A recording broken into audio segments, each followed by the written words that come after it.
Good afternoon, and welcome to news across the country on Aneke TV. I'm Good Hope, and here are the headlines. Federal government begins phase development of grazing reserves into modern ranches. The Lagos state passes law banning illegal evictions by landlords. Enugu state introduces universal health coverage. Annual fee set at 12,000 naira. Hollywood director Rob Reiner and wife found dead in suspected homicide. Details of the news now. The federal government has launched phased development of grazing reserves in Nigeria, beginning with 3 pilot sites in Gombe, Plateau, and the Federal Capital Territory. The initiative aims to reduce farmer-herder conflicts and modernize livestock management across the country's 417 grazing reserves. Pilot locations include Wawa Zangi in Gombe, Wase in Plateau, and Kawu in the FCT. The project is interministerial and involves state governments and private sector partners for funding and execution. Infrastructure plans include schools, healthcare centers, access roads, housing for pastoralists, and renewable energy, including solar power for Kawu. Officials say the shared funding approach is necessary as cost runs into billions of naira, in line with President Tinubu's directive to promote structured ranching and rural security. The prominent opposition leaders, including former Vice President Alhaji Atiku Abubakar and Labour Party presidential candidate Mr. Peter Obi, have accused President Bola Tinubu's administration of using anti-corruption agencies to target political opponents. They alleged selective persecutions and warned of threats to multi-party democracy ahead of the 2027 elections. The opposition called for an independent audit of government accounts from 2015 to 2025 and reforms to strengthen EFCC's independence. They also cited defections to the ruling APC as evidence of coercion and selective justice.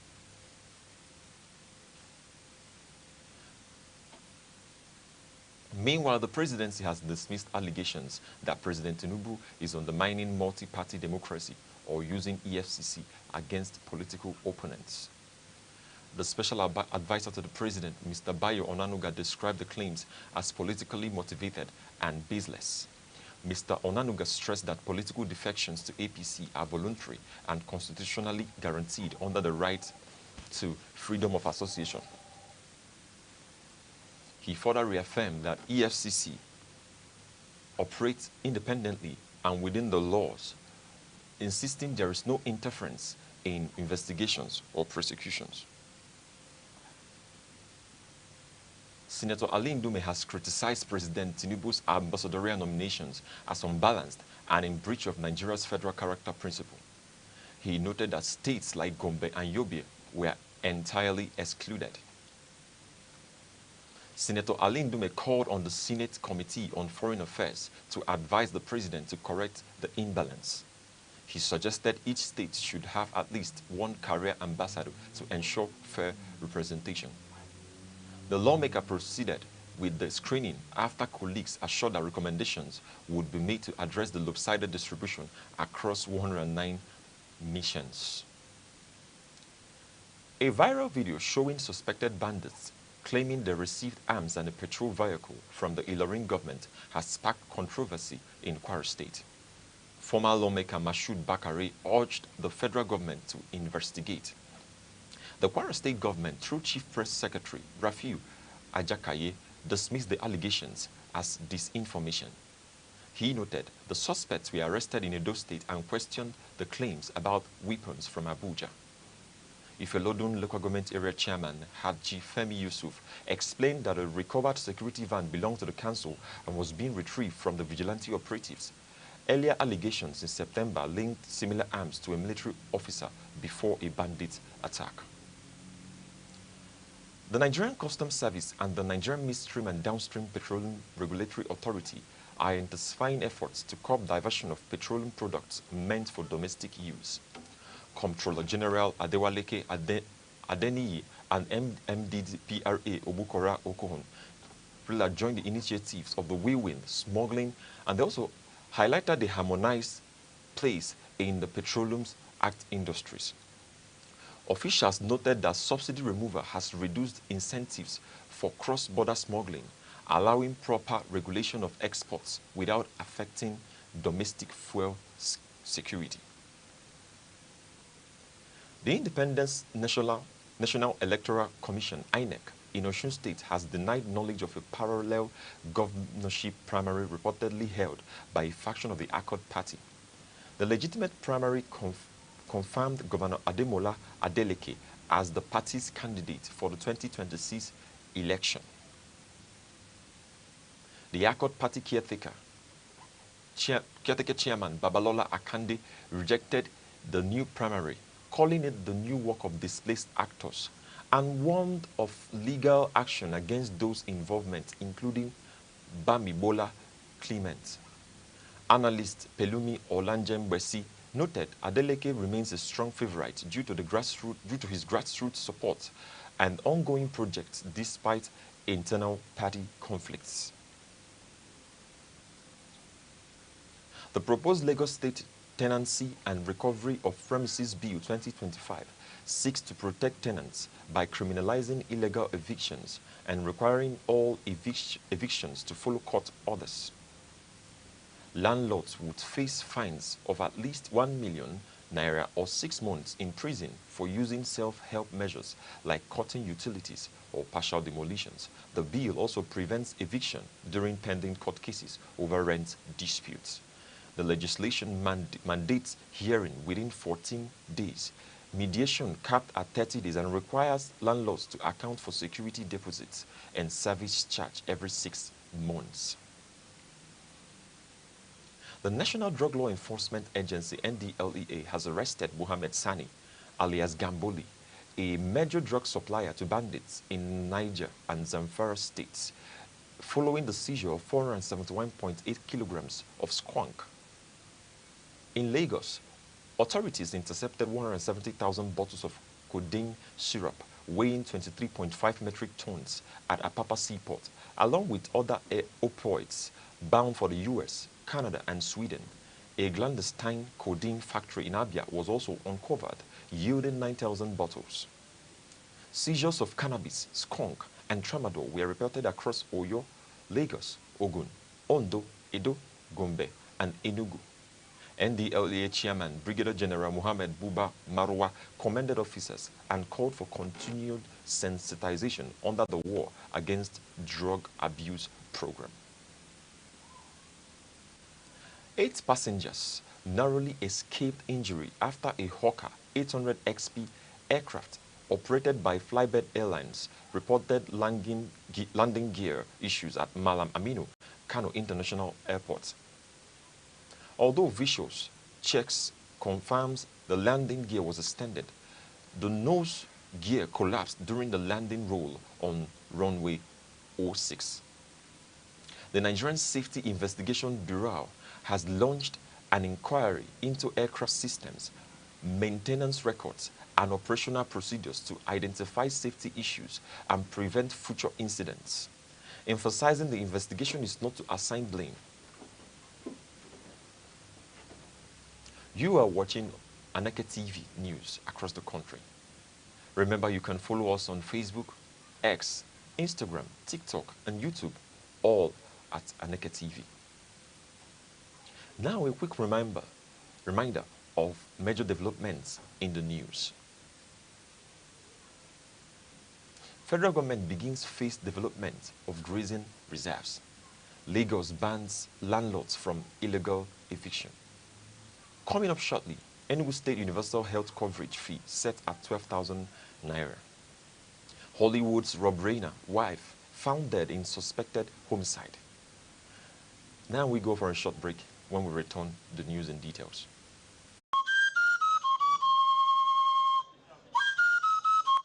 From the tiniest cells to the farthest galaxies, life holds secrets we are only beginning to uncover. Why are we here? What connects us all? What unseen forces shape our destiny? Join Professor Jude Udenta as he explores the wonders, the questions, and the revelations that define existence. Mysteries of life, where every answer sparks a new discovery. Watch now on Aneke TV every Monday.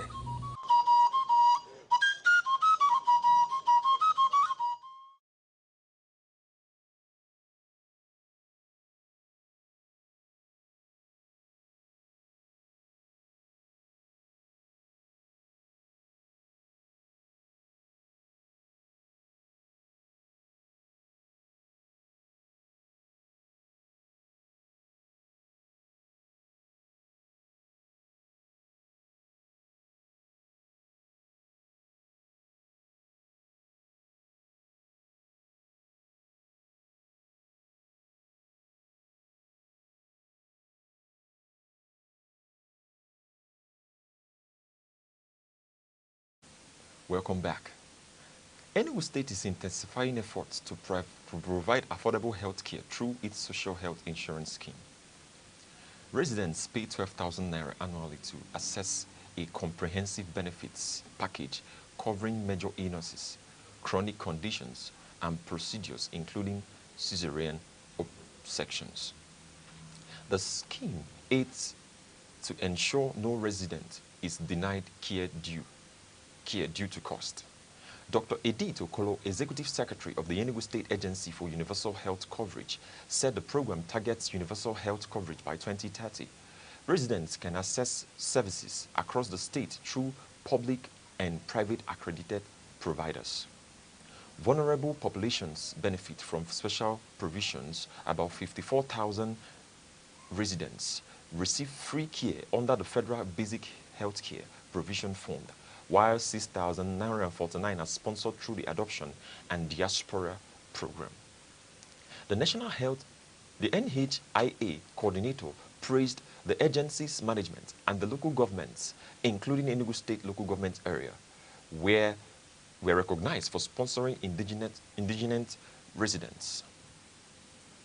Also in Enugu, over 100 residents of Ugwa-Jiokunanu community in Enugu South local government area benefited from a free medical outreach organized by the Rotary Club of New Haven. The initiative offered the screenings for hypertension, diabetes, hepatitis, and breast cancer. Health education was provided to residents, emphasizing the disease prevention and the importance of early detection. The outreach aimed to encourage proactive health management and reduce preventable conditions. Community leaders lauded the initiative and urged the residents to embrace preventive health care. They highlighted the importance of regular checkups to ensure early diagnosis and treatment. Still in Enugu, the police command has arrested 6 suspects over alleged forceful initiation into a secret cult. Police spokesman Daniel Ndukwe confirmed the arrest following credible intelligence. Weapons, including a firearm, were recovered during the operation. The suspects are set to be arraigned in court. Police emphasized that the arrests form part of ongoing efforts to combat cultism and related crimes during the Yuletide season. Authorities warned that operations against cult activities would continue, with communities encouraged to report suspicious activities to the police.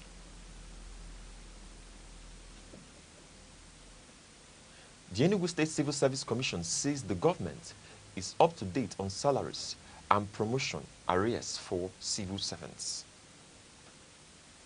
The Commission Chairman, Mr. Robinson Odo, spoke during the 2025 promotion examinations held in Enugu. Odo emphasized that the computerized based tests reflect the state's commitment to transparency and merit-based promotions. The digital system ensures fair and efficient assessments of eligible staff. The Commission urged civil servants to continue engaging with the new system and commended the government's efforts in modernizing public service operations.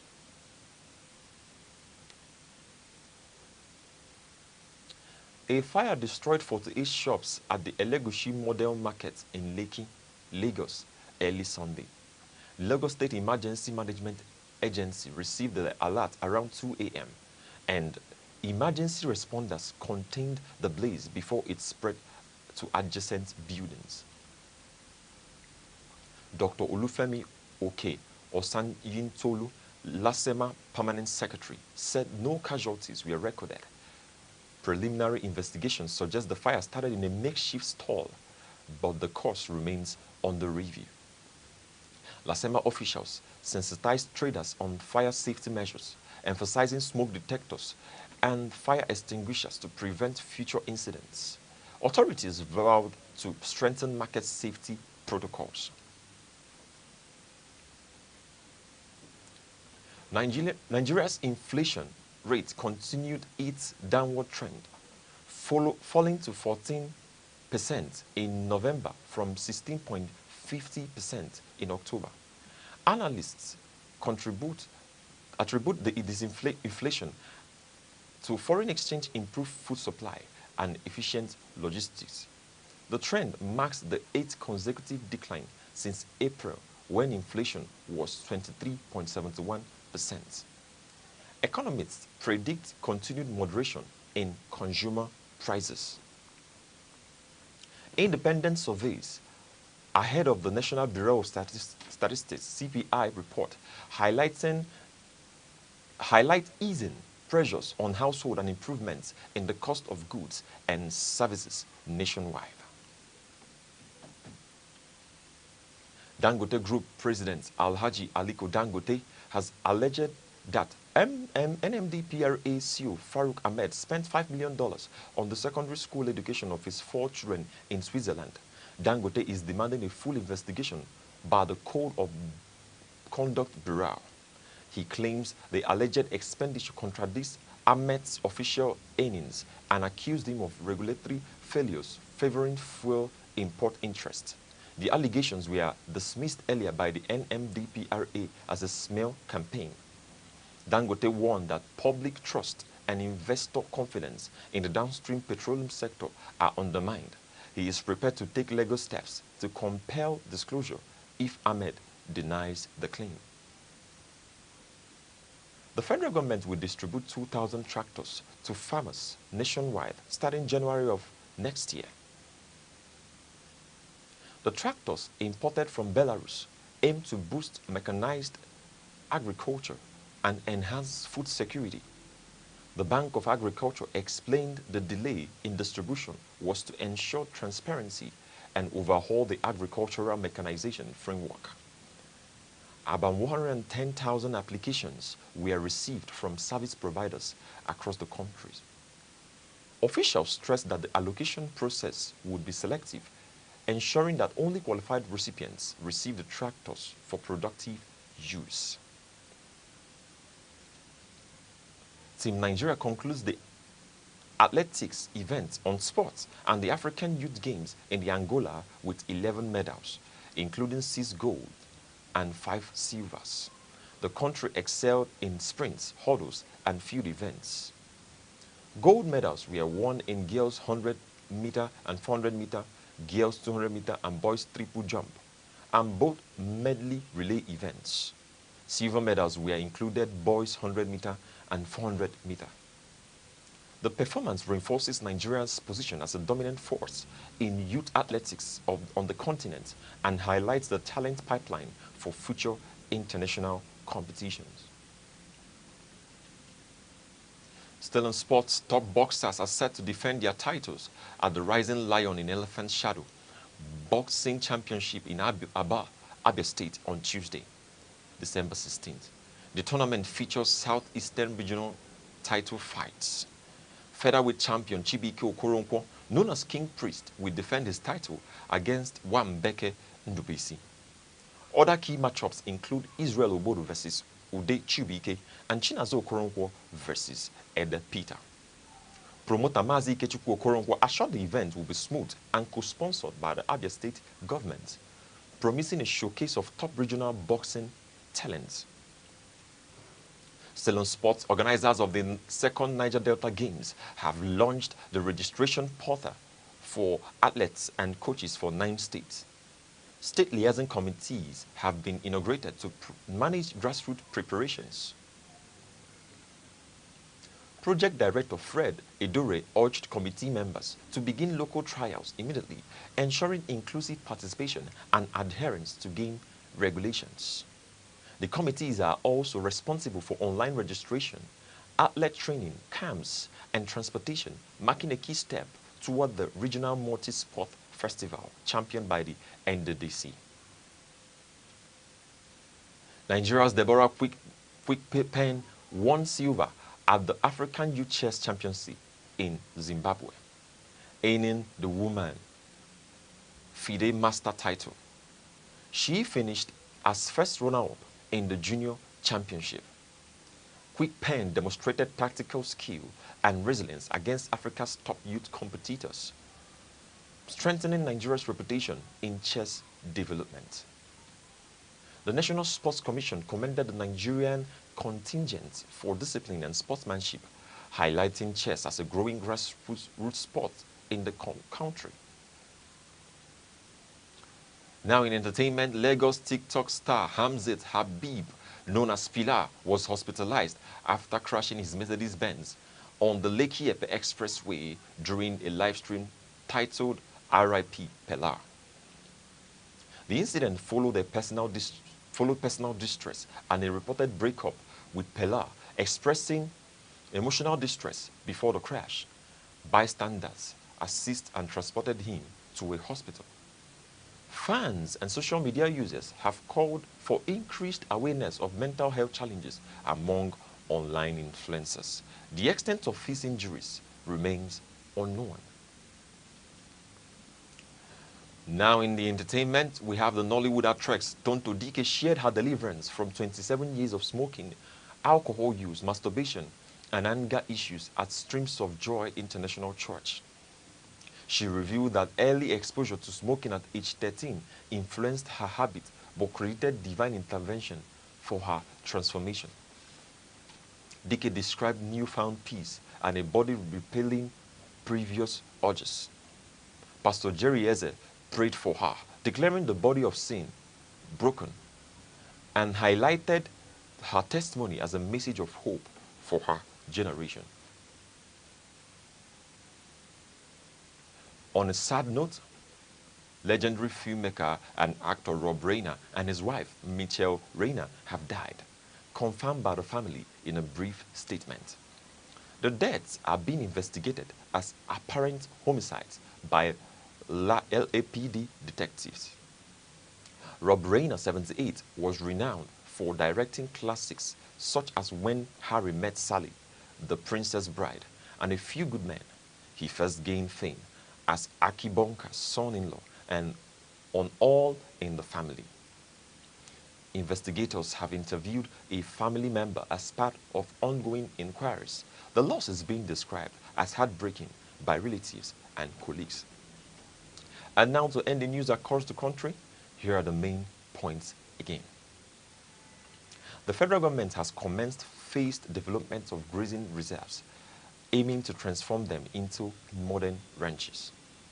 Lagos State has enacted a law banning landlords from carrying out illegal evictions. Enugu State has launched a universal health coverage scheme, setting the annual fee at 12,000 naira per person. Hollywood director Rob Reiner and his wife were found in a suspected homicide case. That's the news across the country. For breaking news and eyewitness reports, call 070-3043-7110 or follow us on Facebook, X, Instagram, TikTok, and YouTube, all at Aneke TV. On behalf of the producer Chidinma Asogwa and the entire news team, I'm Good Hope Chukwuma, thanking you for watching. Enjoy the rest of your day.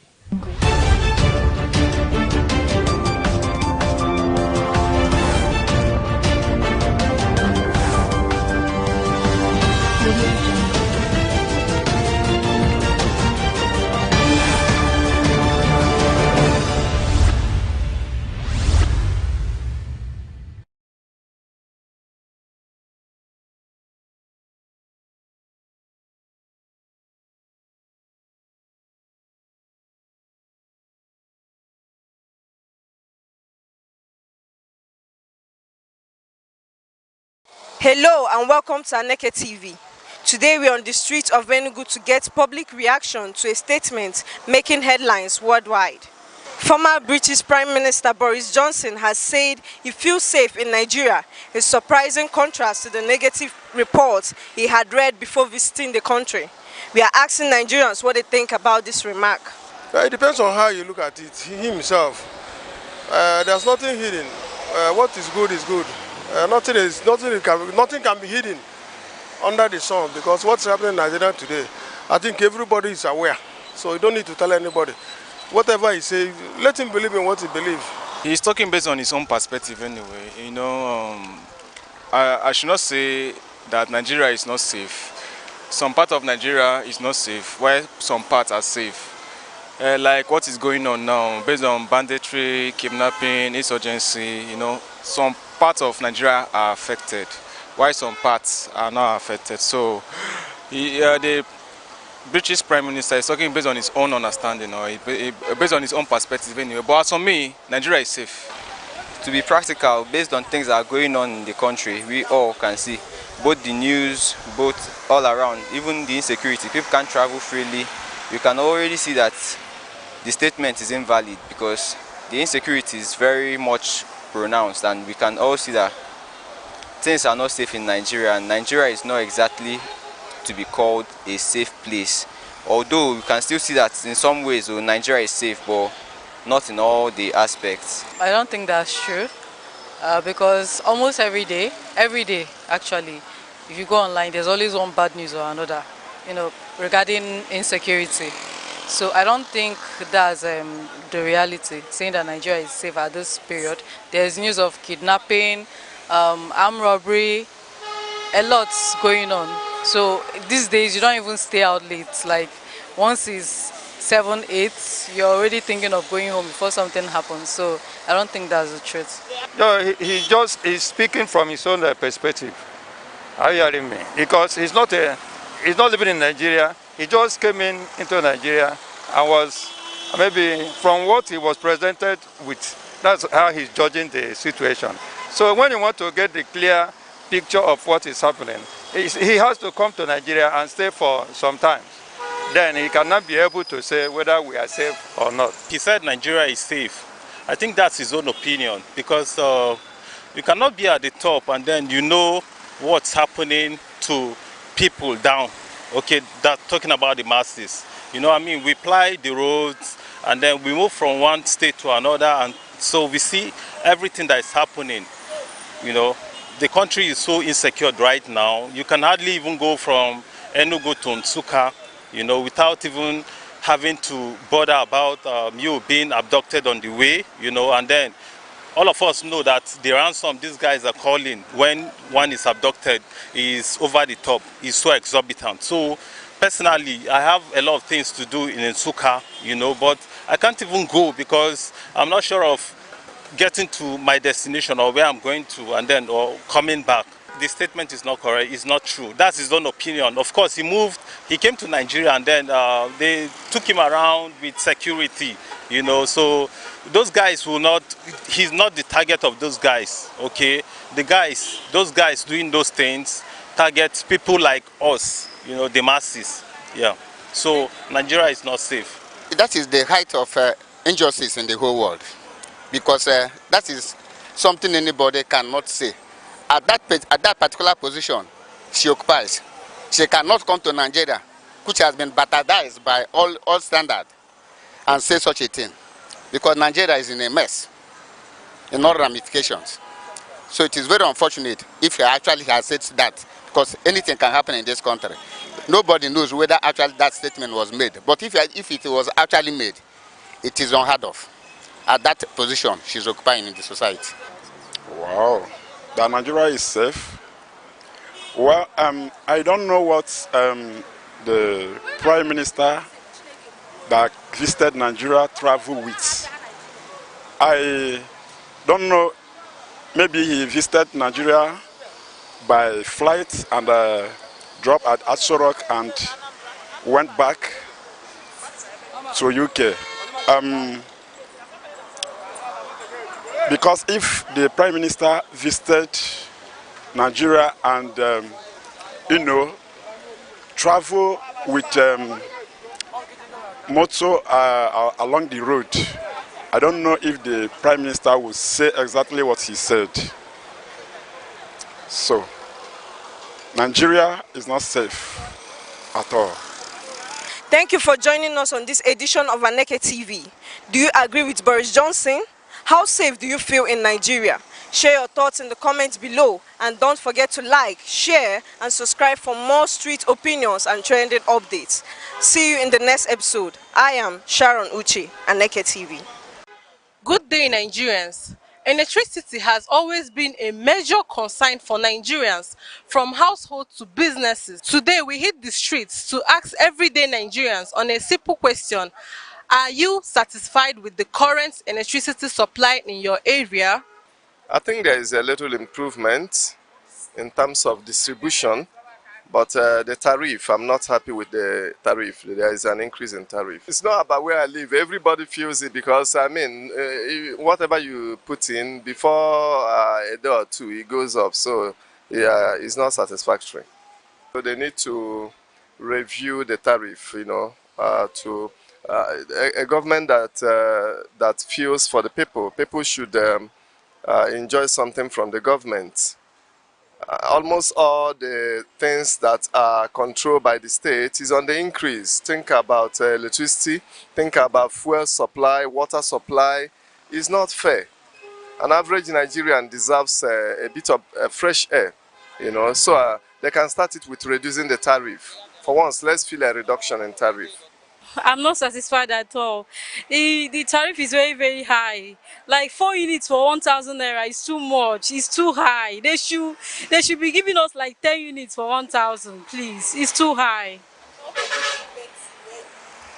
It's affecting me because I'm using industrial machine. I'm using a lot of electronics, so it's affecting me seriously. Sometimes you will collect a customer clothes that will charge the person like 10,000 naira. The light that you buy to sew the clothes is even more than the money that you charge the customer, so it's too high. Please, they should do something about it. They should do something about it. Even if they should increase the units.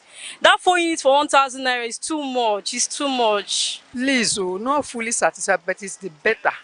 It's very, very better. I'm from the village, and we are getting it better now.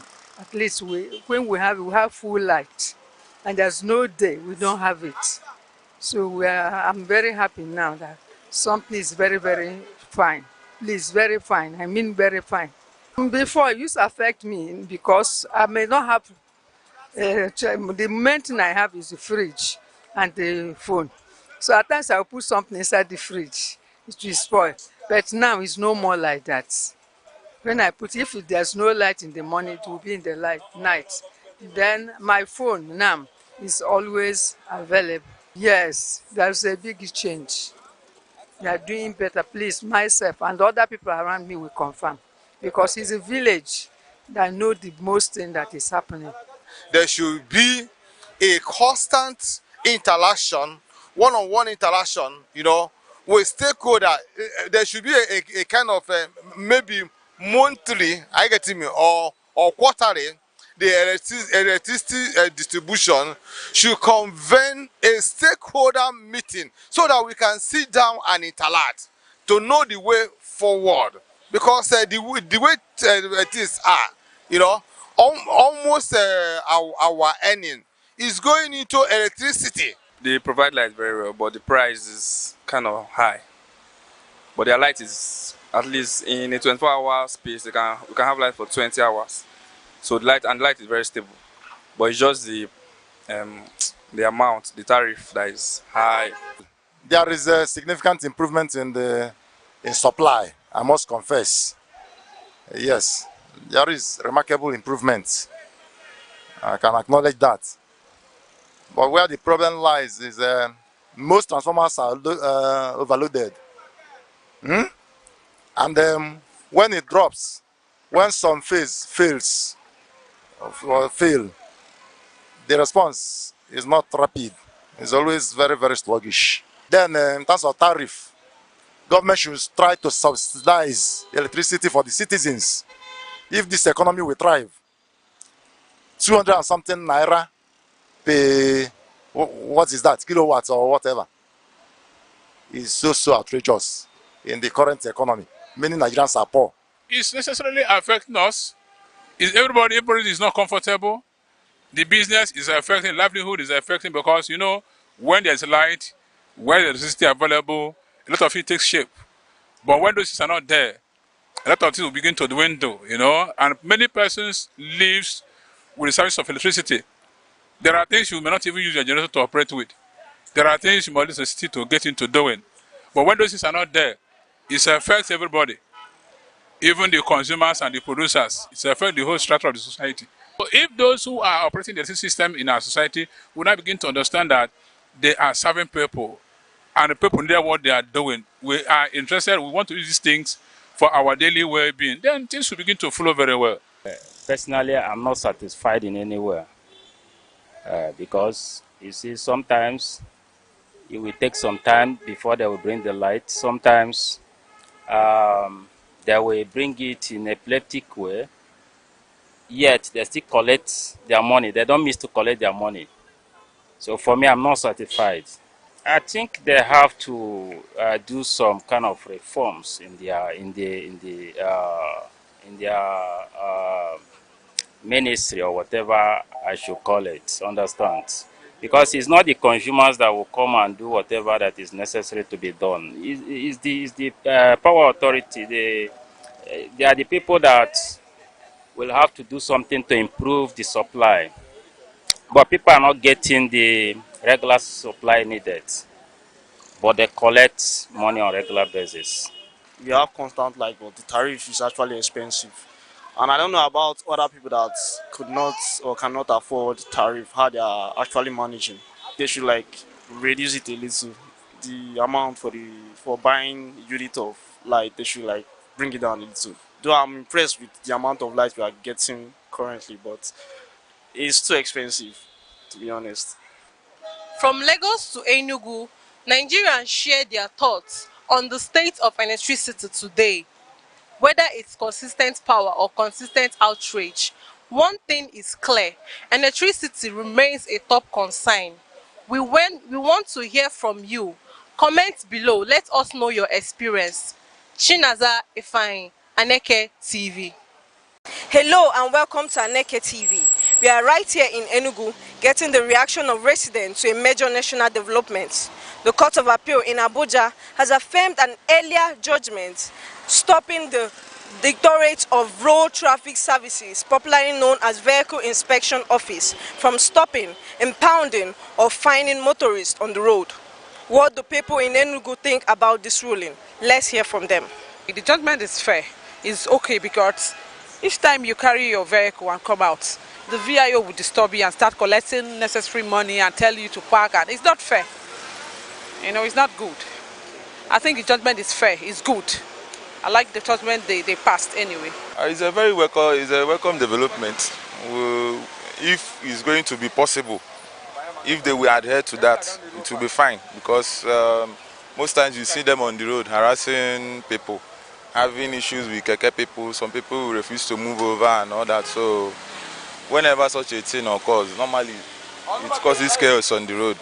A lot of hold up. By the time they will settle the whole thing, just a few days ago, I think they had issue at New Market also, where I was involved in a keke rider, and so at the end of the day, keke people ended up fighting and everything. So if they will adhere to the court order, it's very good. So at least to curb the menace on the road. All I know is for these VIO people, to them to charge you is when your particulars is not complete. When you don't have your particulars, you have any fault for your keke, they will substitute you for charge. But when your particulars is free, you don't have anything to do with them. They will not stop you. They will not say anything bad for you. The thing is good though, because keke people, we are rider, we are very scared of them. Anywhere we see them, they run, they find streets where we go dodge ourselves, because they're charging us big money. Understand? So we don't need, as they see them for the road, we know that they're happy. Anytime where I see them, I know they have, because I don't have any. If you have any issue with them, your own are sorry, because they will disgrace you. They do all sorts of things. The judgment is okay to an extent, because restricting them from or stopping them from collecting money anyhow is normal thing on the road, because you'll find out that after asking us for our papers, some will go ahead collect money behind.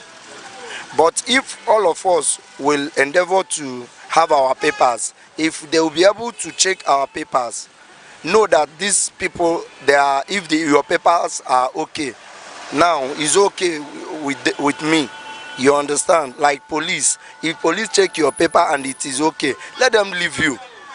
Not after checking your paper, they will start telling you you're not, your sign, whereas the car they are carrying doesn't even have those things they require from you.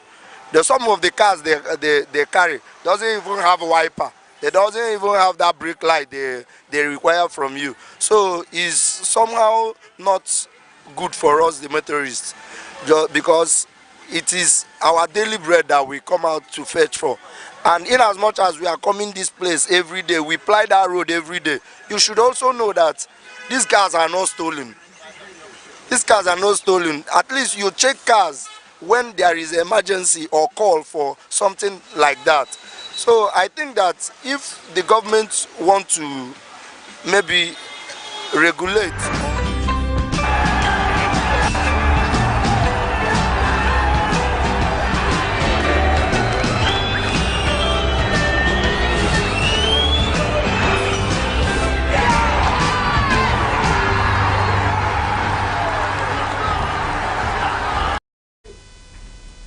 Good morning.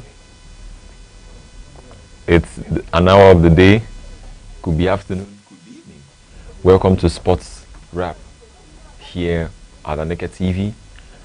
I know that you're having a wonderful day, or you're having any day you are having, but sports information are important. You need to take some time to listen, to know the current trends in the world of sports, what's happening in the world of sports, what is really going on.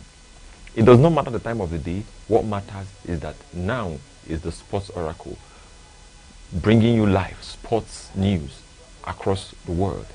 And I'm not doing this alone today. I'm doing this with the man from Rangers, the playmaker.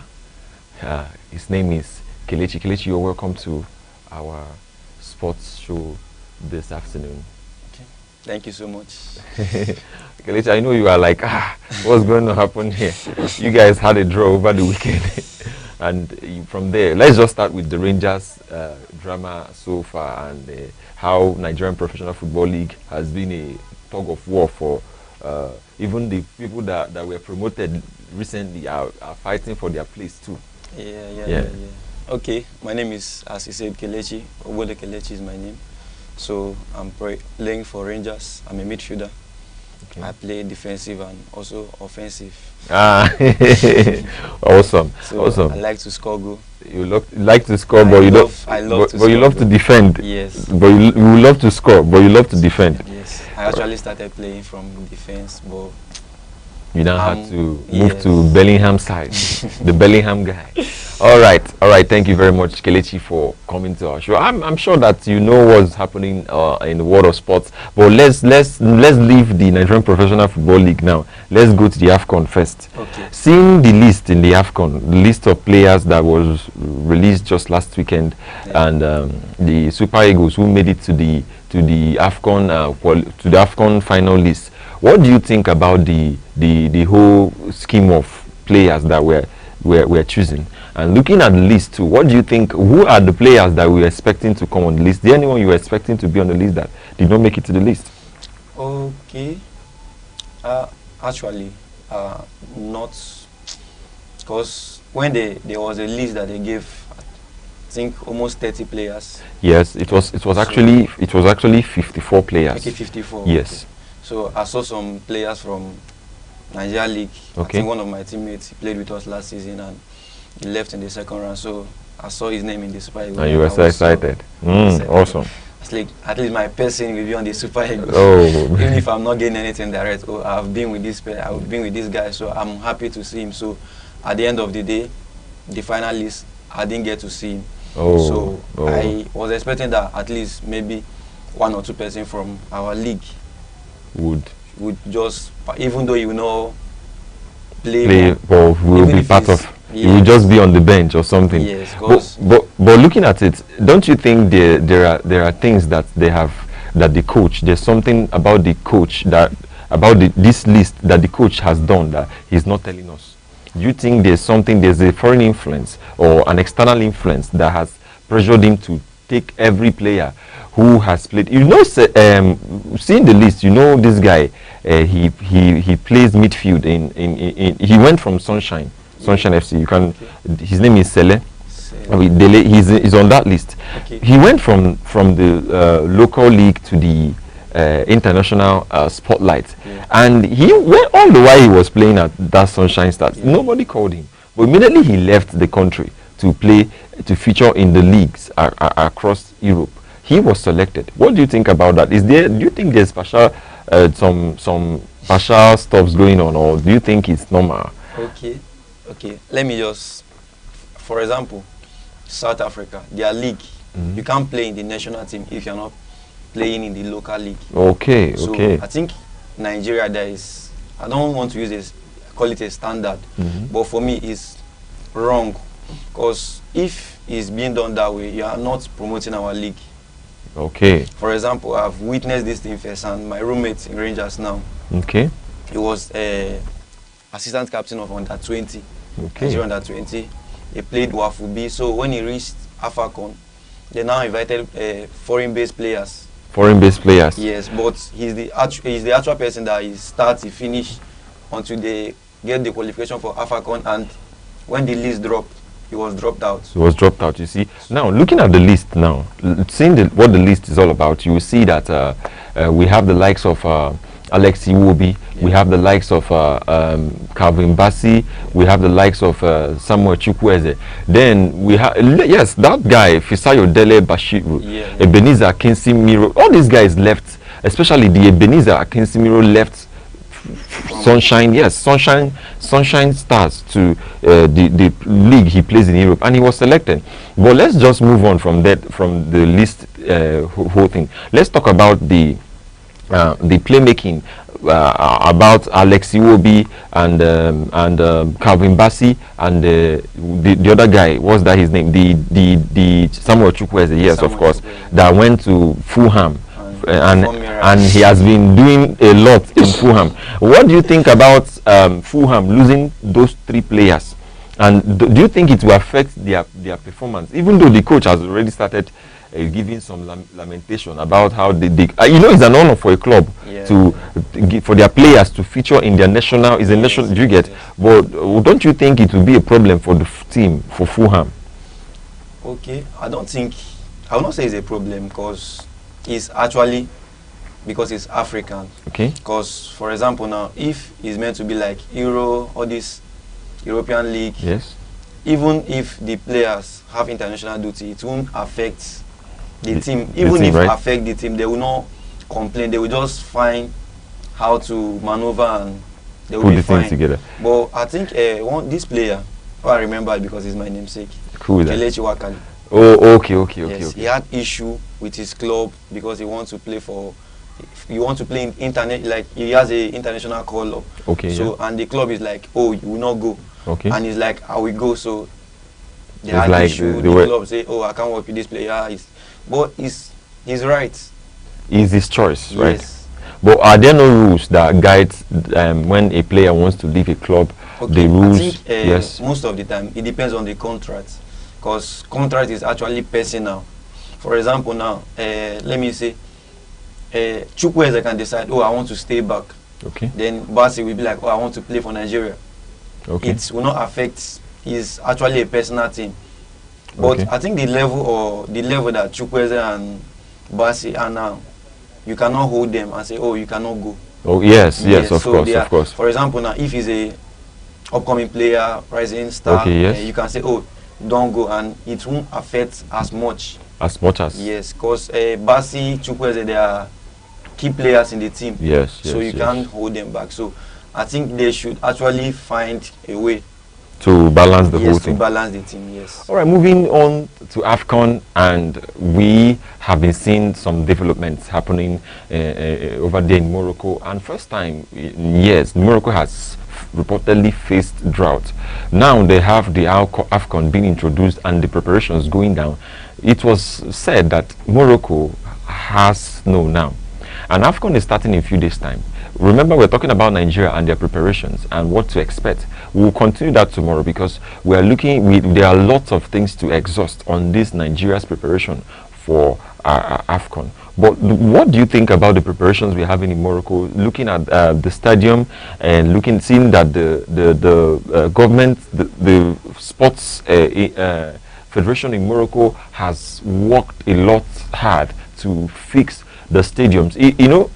We could say that these are all these young boys' room somewhere. Some young boys somewhere are having this kind of room. And look at the camera. They have deployed a lot of cameras, over 40 super cameras, drones, so that they can, do the match. They can televise the matches in a very high definition quality. This has been the problem we've been facing in the league. What do you think about this development right now going on in Morocco, especially the pitch, the stadium, and how has it been a problem to the local league, Nigerian Professional Football League, that you are into currently?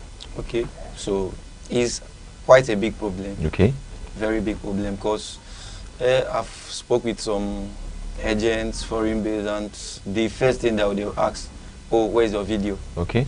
And I think the camera and everything is quite very important in the system. Okay. Very, very important, because most of the time, maybe you want to watch, let me say, Wiki and Eyimba have match. Okay.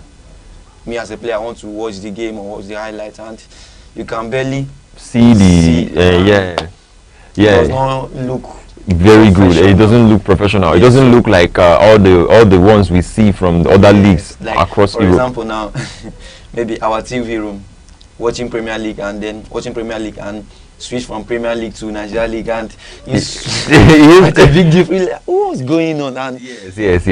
Because it should be treated highly, because this our first division. Yes, and it's what introduces us to the world of sports globally. Because anything that they see is what they use to judge us. True, very true, very true. I think it's quite a big development that we should actually deploy to our league. Yes, we will do that. And looking at football right now, you need a lot of, especially football that has to do with entertainment a little. You need the qualities in there. You need to put in the best of it in there, and that's what we need, and that's what we have been clamoring for. A big shout out to Morocco for organizing. I think this AFCON is going to be a good watch. Very good watch. We are going to see the matches from all angles, from bed view, from land view, from we're going to see the match from every corner to make sure if you score goal, we're going to see on 3D and all that. All right, moving on to the Nigerian Professional Football League. We had the result over the weekend. We had Bendel United drawing with Rangers International of Enugu. Let's talk about this match, because I really followed the updates very well, and it was really a late equalizer. Yeah, very late. Yeah, it was a late equalizer, and the match, seeing that Rangers they were away, you see that it's a good result. Of course, it's a good result. So, what do you think about the match? How do you think that Rangers would have? Was there something they could have done better to get the match going, or do you think there would have been more chances, as they created more chances to score, that if they converted those chances, Rangers would have won?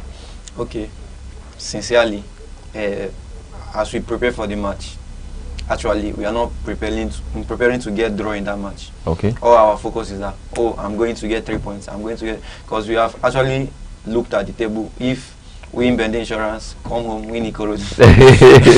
You guys, can we see the Nigerian Professional League table?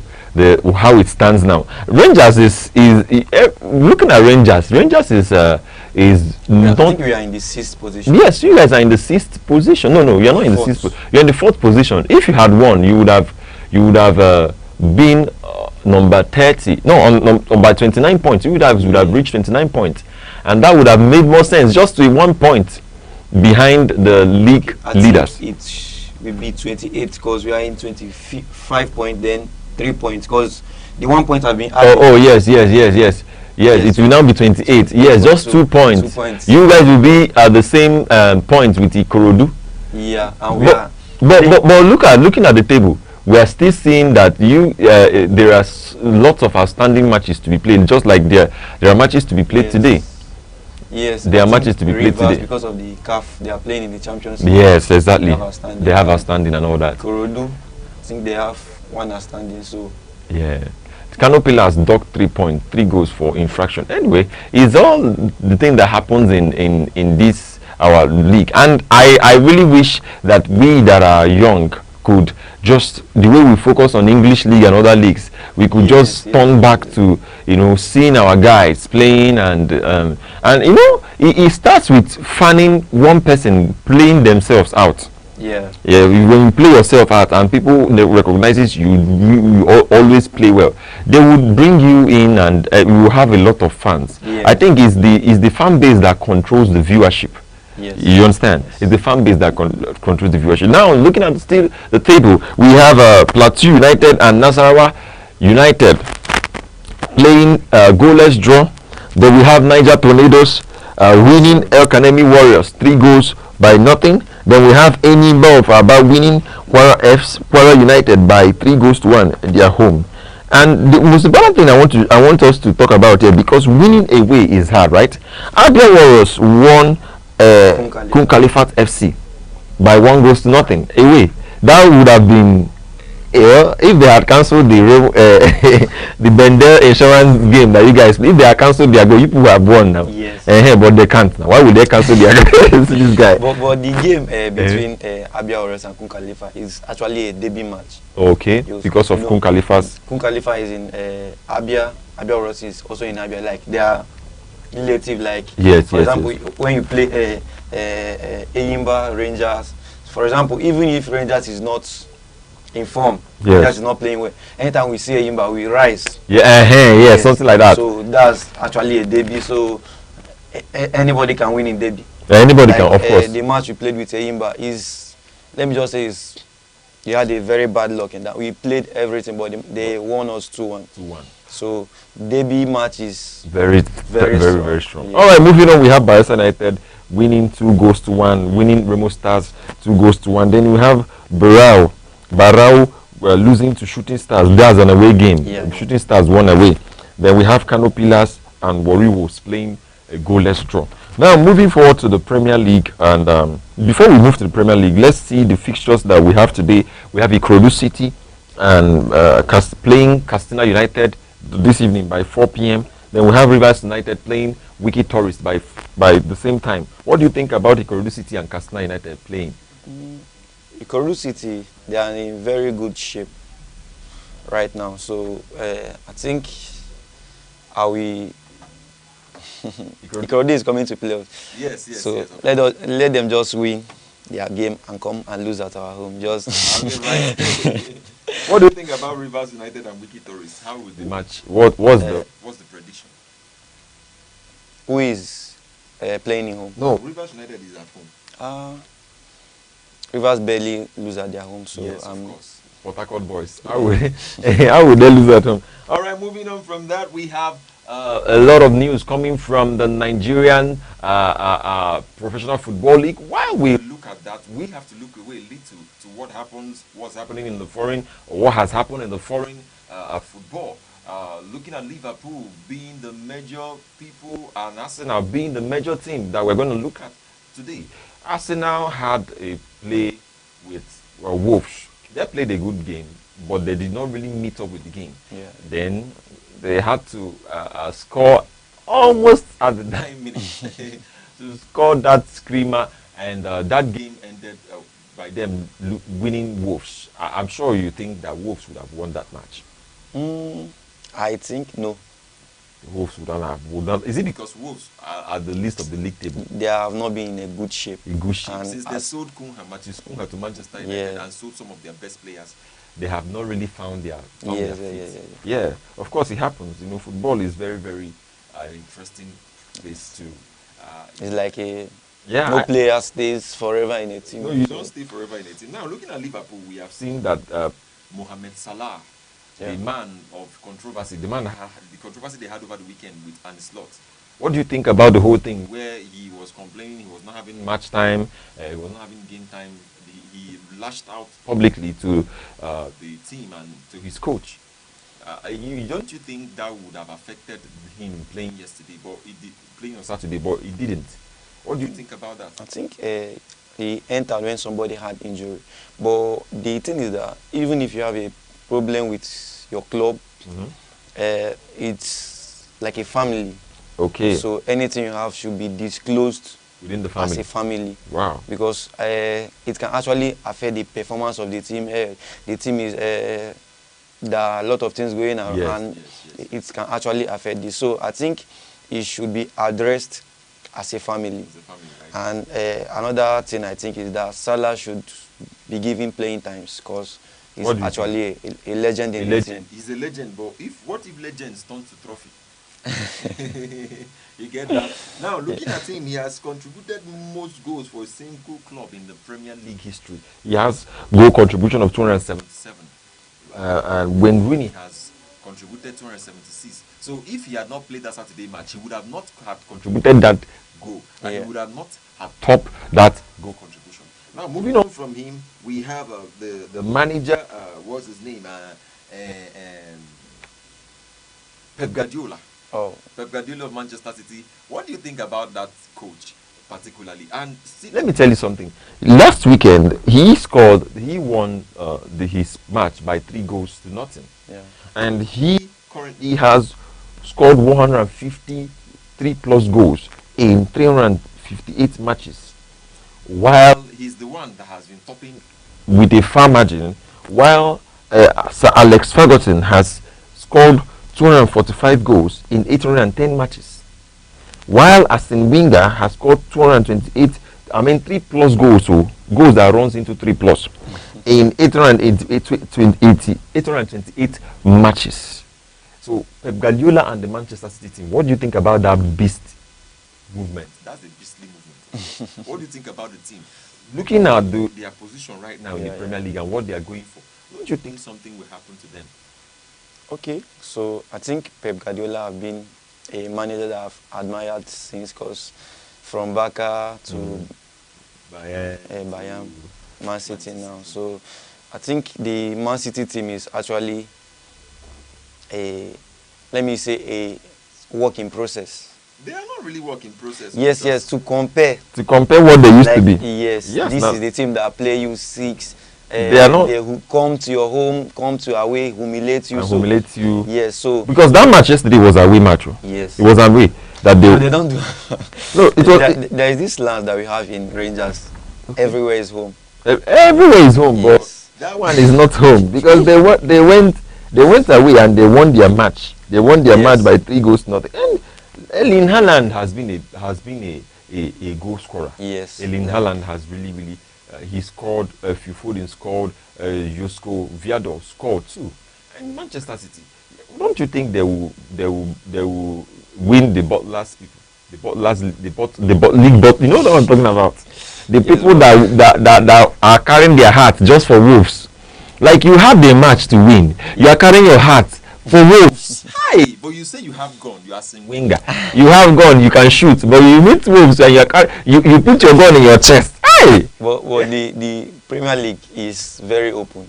It's very open. Yes, anything can happen. Yes, of course. You cannot at this point you cannot predict. Oh, Arsenal has the no. Like anything can happen. Like Manchester United has their match today. Anything can happen. And we are playing. I'm saying we are okay. We are playing Bournemouth, the Cherries at home. What do you think about that match?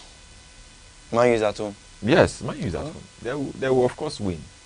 Why do you think they will not win? They will win. They will win. That's to tell you that if anything can happen, anything can really happen. Yes, Anything can really happen. Let's move on from sports a little. John Cena announced his retirement from WWE, from the wrestling scene, the wrestling competition that he has been featured over the years. How did John Cena make your childhood? How did he make your childhood? Okay, I think this it's been 13 years since. Is it? How many years? Him? Like No, John Cena. It's been over 25 years. Over 25 years. Yes, it's been over 25 years. He has, you know that his team, John Cena. Yeah. John Cena. That song really scattered everywhere. So if you talk about John Cena, even before football, there is John Cena. Yes, of course. Yes, even before. We started liking. Yes. When did you start support? Which team do you support in the English Premier League apart from Rangers? English Premier League, I think Manchester United. Oh. Can we come to a solemn understanding? Thank you very much. So we are winning today, now that's what you mean. Yeah. But let's talk about John Cena. John Cena made my childhood, and talking about wrestling, we also see that boxing, particularly, you see that these guys are preparing for a fight. They should have given this fight. They should have fought this fight, but they have been delaying on the fight. They have been delaying on the fight, and it's not really tabling up. It's not really tabling up. So when you look at it, you see that there's a lot of things happening in the world of sports. That I'm talking about Anthony Joshua and his opponent that he's going to fight. He should fight lately. Anthony Joshua and the guy. So he has to see that he does what he could do to win that match. But Anthony Joshua has not been consistent for a while, because someone said that if he has stopped fighting TikTok influencers and then his opponent stopped fighting his own people, that they could have fought this fight. It's been 6 months ago. They should have fought this. They should have given themselves to this battle. You say giving themselves to the battle. So, but at the end of the day, we'll see what happens. Now, talking about this too, we're talking about in football. We're talking about Xabi Alonso and his game in the Liverpool team. Sorry, in the Real Madrid team. How am I talking about Liverpool? Because he's a Liverpool legend, of course. So he featured in most of their most important matches. And looking at Real Madrid, they won 2 goals to 1 over the weekend. And even though it was a penalty that they scored, Vicente scored Deportivo Alves. They scored over the days. We heard that his job were on the line because of that loss that he had with Manchester, and the game he lost with Manchester City, and also other games that he has been not performing at his best. So what do you think about the team Madrid as a whole? Mbappe actually scored at the 24th minute, while Rodrigo scored on the 77th minute. What do you think? Because there are rumors about Vini Jr. leaving, not being that the contract will not be renewed. All those things. What do you think about the whole? Vinicius is placing a high demand. A high demand because he has done well. He has actually done well. Do you think he what he's going for? Yes, he wants it, because one thing that I admire from him is his consistency over the years. Okay. Because like if you place him side by side by our son, our boy Lamine Yamal. Vinicius' consistency. Lamine Yamal is a boy. He's a young boy. He has not done anything to. It's just that because he has a prodigy, that has. That's what I'm saying. So Vinicius came. Vinicius, and he maintained that. Over the years. He's still pushing, and he still have that form. So yes. But most times he performs. He underperforms. Yes. Of course, you can't. You are a human. You don't have the rules every time. It's actually football has up and down. Okay, so moving on, we have the on final segment of the show. I want to ask you the best midfield trio in the Premier League. The best midfield trio in the Premier League, and Chelsea has the guy who came from Brighton, Caicedo, and Enzo Fernandez, and Cole Palmer being the attacking midfielder. Liverpool has Ryan Gravenberch, McAllister from Argentina, and the Fioran, who is the butler, the dancer. But he actually thrived over the weekend. Then Arsenal has their own men, Odegaard, Declan Rice, and their number 4. Declan Rice and Odegaard playing, Declan Rice playing deeper in the row, and Odegaard and the other man playing ahead, especially Odegaard. But look at what they did here. We have in Manchester City, we have Bernardo Silva, we have Rodri, and we have the number 4, the attacking midfielder that used to substitute Bernardo Silva. Who do you think is actually going to the best trio in the Premier League? Sorry, they didn't put Manchester United there, so I don't even know what they think about Bruno Fernandes. They should have, where is Bruno Fernandes? What's his name? Casemiro, and of course Manchester United does not play that midfield box game. They play more wing row game right now. But where are these people? Where did not put Manchester United? So I think I will cancel this list. What do you think? Okay, one person that I've admired and have keep his consistency over the time is the Chelsea defensive midfielder Caicedo. Caicedo, right? Yeah. Yes, and apart from Palmer's injury, he have performed. He have done well from the Club World Cup. He have done scored some outstanding goals. I'll be like, wow. And he's actually a young and most times it's a solo goal. Yes. It's actually a solo goal. So I think I will go for Chelsea midfield. Okay. For me. For you? I'll go for Chelsea. Well, for me, I will not go for anybody's midfield. Let them carry their midfield. Let them carry their midfield. I'm good. All right, this is all we have for you in the world of sports rap this afternoon. Sorry, it's cozy in the studio, so I always feel it's morning. And thank you very much, my guest Kelechi, for being in the sports rap with me this afternoon. I'm sure that we'll have you again and again, and we'll keep on seeing how to promote the local leagues and also bring in the best of sports generally to the world in Aneke TV. And on behalf of my producer and everyone who has helped me to get this whole thing to you, and you that has been watching over the time, I want to tell you it's going to be a beautiful day for you. Whatever you've not achieved, make sure you go for it. And see you again tomorrow. My name is Good Hope Chukuma, the Sports Oracle. See you again tomorrow. Bye.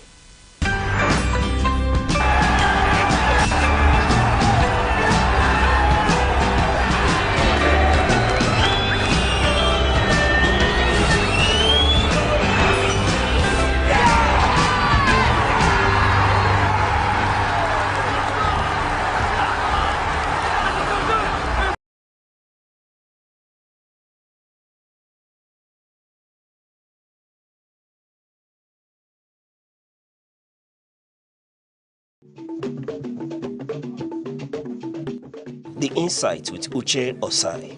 Having the political will to confront whatever is the challenges. Igbo man wrestles with the tortoise that had a lot of ingenuity, a lot of ideas, and the tireless. It will take the bold mind of government in power to say, let there be electoral reform, no matter whose ox is God. I was there. We did everything. All of us came and supported him with our last blood. In-depth analysis, expert views, real voices. Uncover the stories shaping Nigeria today. Deep dive, honest, unfiltered, only on The Insight with Uche Osai on Aneke TV. Join us.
From the tiniest cells to the farthest galaxies, life holds secrets we are only beginning to uncover.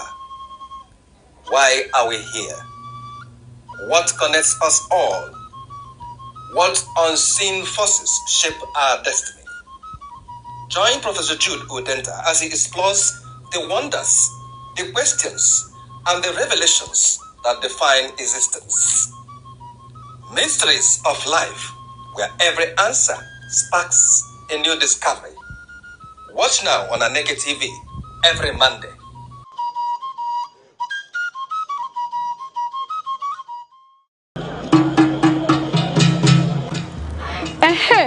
A sị na ekwe kụọ ama agba, ekwe ụmụ nwaanyị akụọla o. Ọkwa na nzukọ ụmụ nwaanyị oge anyị ji akpa maka ọdịmma anyị karịkwa maka ọdịmma ezinụlọ. Nzukọ ụmụ nwaanyị bụ ebe anyị na-akpa maka arụ ike anyị, ndọrọ ndọrọ ọchịchị, azụmahịa, omenala ndị ahụ dị mma, nakwa ihe ndị ahụ ga-eweta ọganihu n'obodo. Naanị ihe ị ga-eme bụ sonyela anyị na nzukọ ụmụ nwaanyị ebe ahụ a na-akarị ihe na-eweta ọganihu n'obodo. Ndị nne, ndị nna, oge a bụkwa nke anyị. Sonyela anyị na Aneke TV n'ebe a na-emetụ aka n'ihe ndị oyibo na-akpọ social media na TikTok, YouTube, Facebook, X, Instagram. Ọkwa na Aneke TV ka ihe ndị a niile na-eme. Aneke TV, anyị apụọnụ.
Christmas carols and the Festival of 9 Lessons and Carols remain one of the most enduring traditions of the Christmas season, combining scripture, music, and reflection to tell the story of hope at the heart of the Christian faith.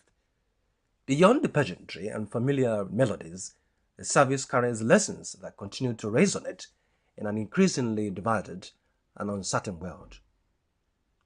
The Festival of 9 Lessons and Carols, which originated in England in the late 19th century and gained global recognition through the annual service at King's College, Cambridge, is carefully structured to trace the biblical narrative of humanity.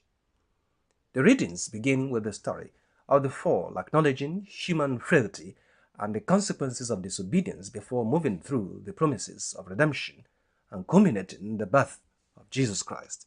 Now in the 6th month, the angel Gabriel was sent by God to a city of Galilee named Nazareth, to a virgin betrothed to a man whose name was Joseph of the house of David.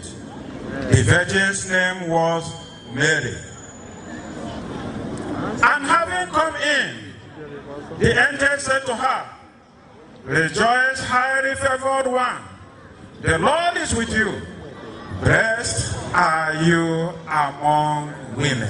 Sing lying on the bed of straw, across his table with a open door. Mary cried in her bed she bore, the Prince of Glory is his name. O carry me, Oh, now carry me to Bethlehem to see the Lord appear to men. Just as was the stable then, the Prince of Glory when he came. And they were in the same country. Shepherds abiding in the field, keeping watch over their flock by night. And lo, the angel of the Lord came upon them, and the glory of the Lord shone round about them, and they were so afraid. 10. And the angel said unto them, Fear not, for behold, I bring you good tidings of great joy, which shall be to all people. Hallelujah, amen. Hallelujah, amen.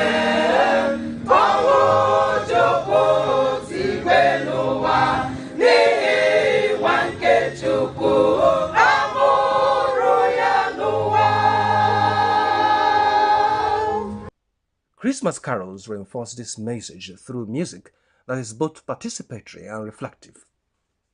Sung collectively by congregations and choirs, carols transform doctrine into lived experience. Their lyrics speak of joy, peace, humility, and goodwill, while their melodies evoke memory, belonging, and continuity across generations. In this way, carols bridge the sacred and the communal, drawing individuals into a shared moment of reflection. The significance of 9 lessons lies in their honesty. They do not deny the existence of pain, injustice, or suffering. Instead, they place these realities within a broader story of hope and restoration. The angel of the Lord called to Abraham a second time out of heaven and said, By myself I have sworn, says the Lord, because you have done this thing. I have not withheld your son, your only son. Blessing I will bless you. I multiply and I will multiply your descendants as the stars of the heaven and as the sand which is on the seashore. The people who walked in darkness have seen a great light. Those who dwelt in the land of the shadow of death, upon them a light has shined. You have multiplied the nation and increased its joy. They rejoice before you, according to the joy of harvest, as men rejoice when they divide the spoil. For you have broken the yoke of his burden, and the staff of his shoulder, the rod of his oppressor, as in the day of Midian. The world today rejoices with a joy that never dies, and we join those holy voices praising Christ, our hope and pride. Blessed God, the wonder story. Christ is born in Bethlehem. Glory in the highest glory. His own goodwill to men. The birth of Christ, as presented in the final readings, symbolizes renewal and the possibility of transformation even in the most difficult circumstances. This message remains relevant at a time when many societies are grappling with economic pressures, insecurity, and social tension. Beyond the religious setting, the service offers broader moral lessons.